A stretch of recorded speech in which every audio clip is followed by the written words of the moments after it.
Assalamualaikum warahmatullahi wabarakatuh. Halo anak-anak, berjumpa kembali dengan Ibu dalam pelajaran Bahasa Indonesia.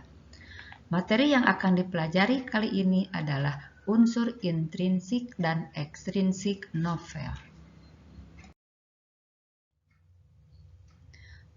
Unsur intrinsik adalah unsur yang membangun karya sastra dari dalam karya itu sendiri.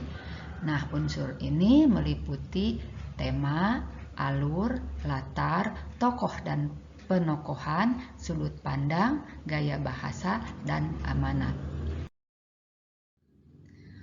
Yang pertama, tema.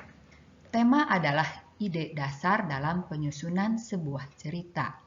Tema merupakan gagasan umum yang menopang sebuah karya sastra dan yang terkandung di dalam teks sebagai struktur sistematis dan yang menyangkut persamaan-persamaan atau perbedaan-perbedaan. Yang kedua, alur.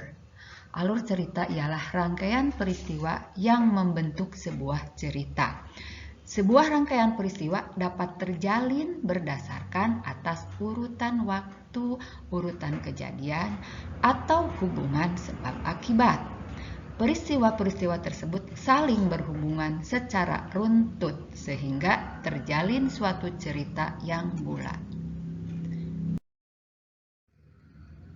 Jenis-jenis alur. Yang pertama, alur maju atau progresif. Nah, alur ini alur yang menceritakan peristiwa-peristiwa dalam cerita secara kronologis. Cerita diawali dengan tahap pengantar dan diakhiri tahap penyelesaian. Yang kedua, alur sorot balik atau regresif. Alur yang menceritakan peristiwa-peristiwa dalam cerita secara terbalik. Cerita dimulai dari tahap penampilan masalah, puncak ketegangan atau penyelesaian. Yang ketiga, alur gabungan. Alur ini adalah perpaduan dari alur maju dan sorot balik. Yang ketiga adalah latar.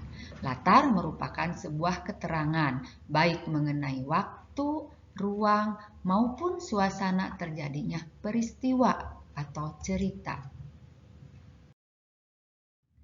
Jenis-jenis latar. Ada latar waktu, yaitu keterangan tentang kapan peristiwa dalam cerpen tersebut terjadi. Misalnya pada pagi hari, siang hari, malam hari, dan juga mengacu pada bulan, musim, tahun, periode sejarah.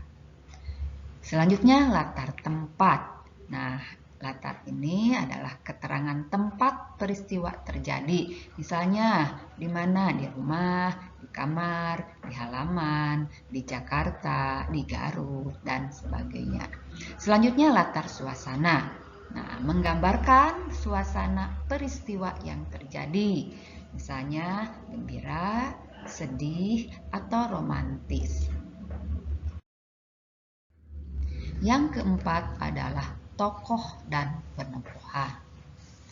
Tokoh adalah pelaku di dalam cerita. Sedangkan penokohan disebut juga perwatakan.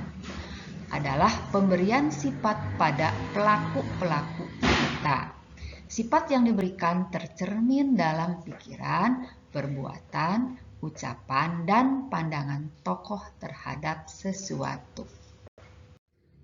Pengarang dapat menampilkan sifat tokoh melalui hal-hal berikut. Yang pertama, secara langsung memaparkan sifat tokoh dengan jalan menyebutkan sifat-sifatnya. Misalnya, pemarah, penakut, sombong, pemalu, atau keras kepala. Yang kedua, penggambaran fisik tokoh. Misalnya, cara berpakaiannya rapi, postur tubuhnya, misalnya tinggi, bentuk rambutnya, misalnya ikal, dan warna kulitnya sawo matang. Yang ketiga, penggambaran melalui percakapan yang dilakukan baik oleh tokoh itu sendiri maupun percakapan yang dilakukan oleh tokoh lain. Yang keempat, reaksi tokoh lain yang berupa pandangan, pendapat, sikap, atau komentar. Unsur yang kelima adalah sudut pandang. Sudut pandang adalah cara memandang tokoh-tokoh cerita dengan menempatkan dirinya pada posisi tertentu. Macam-macam sudut pandang. Nah, sudut pandang ini ada 3. Yang pertama, sudut pandang orang pertama. Dalam pengisahan cerita yang mempergunakan sudut pandang orang pertama gaya aku. Naratornya adalah seseorang yang ikut terlibat dalam cerita. Jadi, si aku ialah tokoh yang mengisahkan keadaan dirinya sendiri, mengisahkan peristiwa atau tindakan yang diketahui, dilihat, didengar, dialami, dan dirasakan, serta sikapnya terhadap orang atau tokoh lain kepada pembaca. Yang kedua adalah sudut pandang orang kedua. Pengarang menempatkan dirinya sebagai narator yang sedang berbicara kepada orang lain, menggambarkan apa-apa yang dilakukan oleh orang tersebut. Sudut pandang ini menggunakan kata ganti orang kedua, yaitu kau, kamu, atau Anda yang menjadi pusat pengisahan di dalam cerita.